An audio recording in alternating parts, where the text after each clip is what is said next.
Buongiorno, 17 luglio, rassegna stampa di TG Plus della pagina trevigiana. Partiamo dalla tribuna di Treviso, anche se comunque vedete c'è un Giordani qui che abbiamo già parlato nella pagina di Padova, ma anche gli altri giornali lo riportano. Il sindaco di Padova contro la Lega sulla gestione dei migranti in Veneto, ma su Treviso andiamo su altri temi. Venti di crisi nelle aziende, sale la cassa integrazione per la prima volta dalla fine della pandemia. Nella Marca crescono i lavoratori a orario ridotto, in forte sofferenza il settore del mobile che ha perso fino a un terzo degli ordini. Razziano il bar di notte, denunciati 6 studenti, si tratta del bar teatro, dove c'è il teatro all'aperto a Mogliano, sono entrati, non è la prima volta che fanno una cosa del genere da quelle parti, ma questa volta c'erano le telecamere. L'auto si blocca a Pederobba, all'improvviso 2 motociclisti vanno addosso, feriti, uno è grave.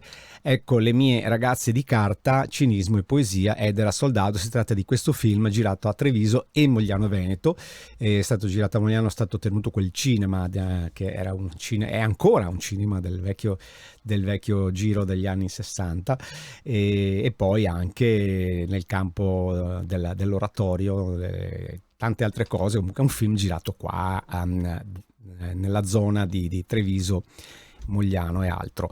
I danni del maltempo, la tromba d'aria ha spezzato 10.000 pali, i vigneti sono a rischio, salta la vendita della nuova casa, vigilanza finisce in tribunale. Queste sono le altre notizie. Per andare su Gazzettino, il patto per frenare gli sbarchi, intesa tra Unione Europea, Italia, Tunisia, paese africano, 105 milioni da impiegare in controlli alle frontiere e accoglienza, la linea Zaia e quell'idea di piante dosi. Si parla ancora del caso Veneto, sbaglia il sentiero e precipita, corsa in montagna stroncato. Sono 2 le notizie: nord-est 2 morti in quota, di Mestre e di Roma le 2 vittime.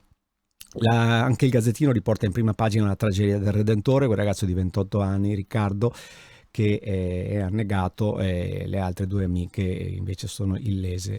Quindi è da capire un po' com'è andata la cosa, ci sono naturalmente le indagini in corso, dal fumo ai giochi, il Galateo in spiaggia, molti si lamentano della gente che ti fuma vicino, insomma, i giochi a pallone, tante cose ci sono da sapere per come comportarsi in spiaggia.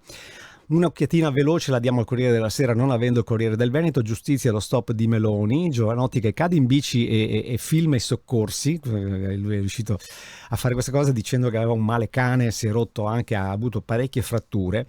La settimana dei 40 gradi, come difendersi dal caldo record, i migranti, firmato il memorandum tra l'Unione Europea e Tunisia, bombe a grappolo, Putin minaccia chi. Insomma, sono tutte le notizie di carattere nazionale e internazionale. Noi andiamo a vedere la pagina completa oggi, che è lunedì, di Notizie Plus.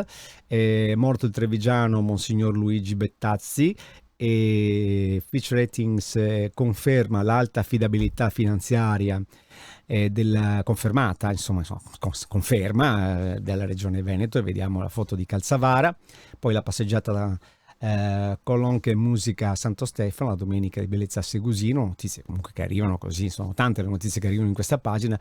L'impianto fotovoltaico che prende fuoco sul tetto di una casa, e anche qui vedete che c'è la notizia del barchino che urta la bricola, il giovane sbalzato in acqua e muore. È tutto anche per oggi.